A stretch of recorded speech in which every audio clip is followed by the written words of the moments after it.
Bismillahirrahmanirrahim. Assalamualaikum warahmatullahi wabarakatuh. Perkenalkan, kami dari kelompok 3 yang beranggotakan saya sendiri Muhammad Ilham Adi Putra, Ain Mujaria, Puja Stuki, dan Tobiatul Adawiyah. Adapun kami akan mempresentasikan hasil diskusi kami mengenai virus flu burung avian influenza menggunakan palindrom DNA. Langsung saja kepada pemateri pertama, Tobiatul Adawiyah, kami persilahkan.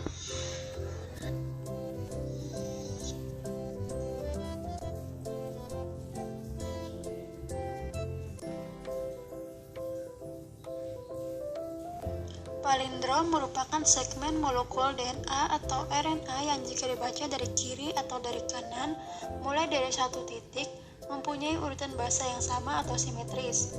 Palindrom biasanya dibaca dari arah 5 aksen ke 3 aksen atau sebaliknya dari 3 aksen ke 5 aksen, maka akan menghasilkan kode yang sama. Oleh karena itu, urutan palindrom ini biasanya diselingi oleh bahasa tertentu, maka molekul RNA yang dihasilkan akan mempunyai ujung terminasi berbentuk batang dan kala atau lob.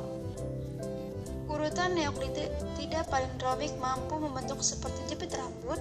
Bagian batang jepit rambut adalah bagian untai ganda karena seluruh jepit rambut merupakan bagian dari untai tunggal asam nukleot yang sama. Motif palindromik ditemukan di sebagian besar genom atau set instruksi genetik. Mereka telah diteliti secara khusus dalam kromosom bakteri dan dalam apa yang disebut bacterial interpreted mosaic elements yang tersebar di atasnya. Pada tahun 2008, proyek sequencing genom menemukan bahwa sebagian besar kromosom X dan Y manusia disusun sebagai palindrom. Struktur palindromik memungkinkan kromosom Y memperbaiki dirinya sendiri dengan cara membungkuk di tengah jika salah satu sisinya rusak.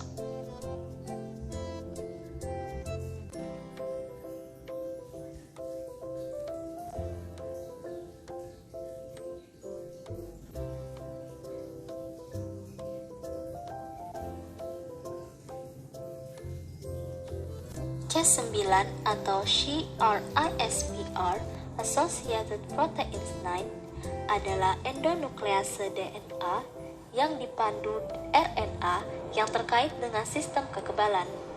C9 berfungsi menginterogasi dan membelah DNA asing seperti DNA bakteriofag yang menyerang atau DNA plasmid. C9 melakukan interogasi dengan melepaskan lilitan DNA asing dan memeriksa apakah DNA itu komplementer terhadap wilayah yang terdiri dari 20 pasang basa dari RNA panduan. Jika substrat DNA komplementer dengan RNA panduan, maka C9 membelah DNA yang akan menyerang. Dalam hal ini, mekanisme CRISPR C9 memiliki sejumlah paralel dengan mekanisme interferensi RNA. C9 native membantu dalam ketiga langkah CRISPR. Ia berpartisipasi dalam adaptasi, berpartisipasi dalam pengolahan cRNA, dan memotong DNA target yang dibantu oleh cRNA dan RNA tambahan yang disebut sebagai tRNA.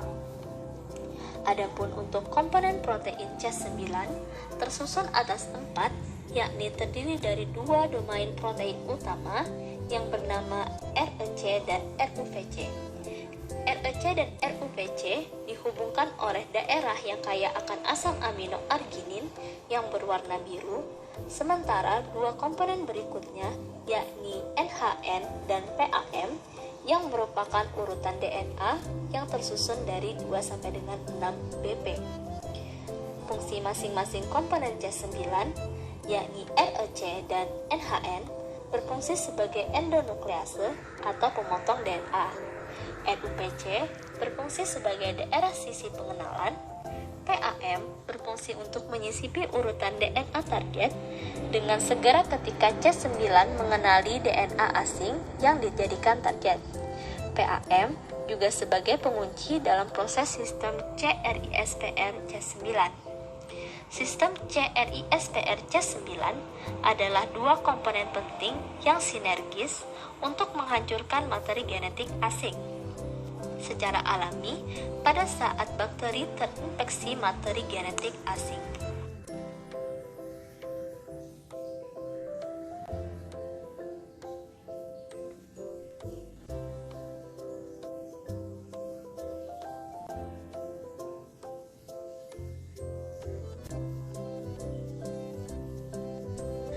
avian influenza merupakan penyakit akut pada unggas yang disebabkan oleh virus influenza tipe A subtipe H5 dan H7.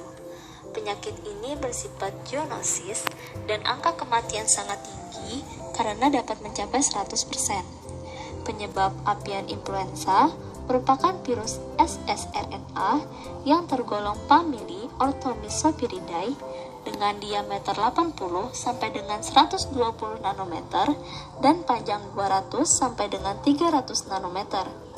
Virus ini memiliki amplop dengan lipid bilayer dan dikelilingi sekitar 500 tonjolan glikoprotein yang mempunyai aktivitas hemaglutinasi, enzim neuraminidase.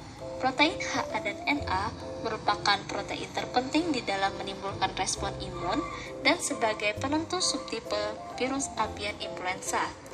Virus influenza dibedakan atas 3 tipe antigenik berbeda, yakni tipe A, B, dan C.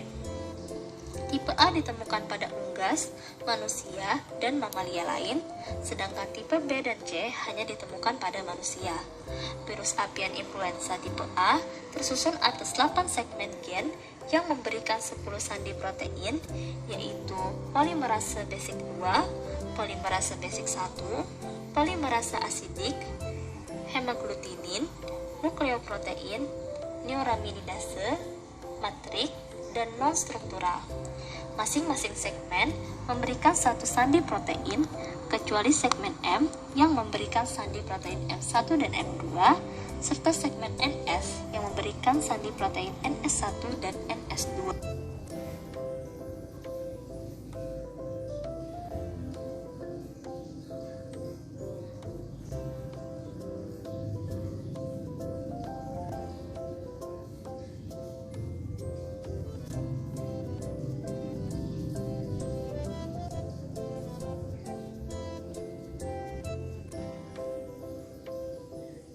Selanjutnya yaitu metode percobaan.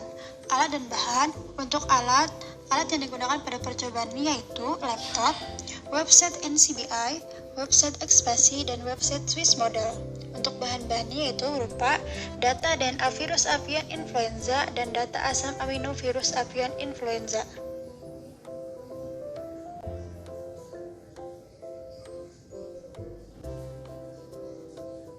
Berikutnya yaitu prosedur. Hal pertama yang kita lakukan adalah mencari data DNA virus avian influenza melalui website NCBI, di mana nanti yang akan kita dapatkan yaitu berupa format FASTA sequencing DNA avian influenza. Selanjutnya langkah kedua yaitu menerjemahkan DNA dan RNA ke dalam kode-kode asam amino melalui website Expasi. Setelah didapatkan kode-kode asam amino dari virus avian influenza, maka langkah terakhir yaitu permodelan antigen melalui website Swiss Model. Selanjutnya, saya akan menjelaskan langkah kerja pembuatan permodelan antigen virus avian influenza. Pertama, kita akan mengunjungi website NCBI. Di sini kita memerlukan data DNA virus avian influenza. Berikut adalah data dari virus DNA avian influenza. Dilihat pada layar bahwa panjang sekuen dari DNA virus avian influenza yang dipilih sebesar 1347 BP. Selanjutnya kita akan membuka menu FASTA tadi, lalu kita akan menemukan data DNA dari virus avian influenza. Data DNA virus avian influenza ini akan kita masukkan dengan DNA palindrom buatan kita sendiri. Kita akan mengcopy DNA palindrom buatan kita dari 5 aksen menuju 3 aksen. Seperti terlihat pada gambar, ini merupakan data DNA virus avian influenza dari website NCBI yang sudah kita sisipkan DNA palindrom yang buatan kita sendiri, yang berwarna kuning tersebut merupakan cermin DNA palindrom buatan kita sendiri. Selanjutnya kita akan mengcopy data DNA tersebut dan akan mengubahnya ke dalam bentuk RNA.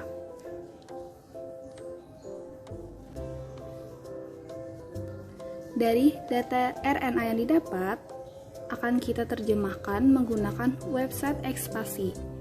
Website ekspasi sendiri merupakan penerjemah sekuen RNA atau DNA untuk diubah menjadi sekuen asam amino. Hasil terjemahannya berupa seperti berikut. Hasil terjemahannya cukup beragam, dari 5 aksen menuju 3 aksen dengan frame 1, 5 aksen 3 aksen frame 2, 5 aksen 3 aksen frame 3. Dari ketiga frame tadi, kita akan menggunakan semuanya untuk dilakukan permodelan. Pertama-tama, kita akan menggunakan frame pertama. Kita copy data dari frame pertama tadi, lalu dimasukkan ke dalam website Swiss Model. Website ini berfungsi untuk membuat permodelan antigen dari DNA palindrom yang kita buat tadi. Seperti terlihat pada gambar, ini merupakan data dari frame pertama, lalu kita akan pilih menu Build Model. Hasil permodelan seperti terlihat pada gambar, ini merupakan bentuk homotretamer, di mana tingkat kemiripannya dengan protein yang sudah ada sebelumnya yaitu sebesar 97,91%. Bisa dikatakan permodelan yang kita buat ini sudah ada atau model sebelumnya sudah ada seperti model yang kita buat ini. Selanjutnya kita akan mencoba untuk membuat permodelan pada frame kedua. Langkahnya seperti sebelumnya, kita pilih menu Build Model. Didapatkan 3 model. Model pertama berbentuk monomer dengan tingkat kemiripan sebesar 10,26%. Dapat dikatakan permodelan kali ini termasuk golongan baru, di mana tingkat kemiripannya itu hanya 10,26%. Selanjutnya, permodelan kedua berbentuk monomer dengan tingkat kemiripan sebesar 12,82%, juga termasuk golongan baru. Selanjutnya, model ketiga bentuk monomer juga dengan tingkat kemiripan 12,96%. Kemudian kita akan melakukan permodelan frame ketiga. Langkahnya seperti tadi. Hasil permodelan ketiga menghasilkan satu model. Seperti terlihat pada gambar, bentuk berupa monomer dengan tingkat kemiripan 24,32%.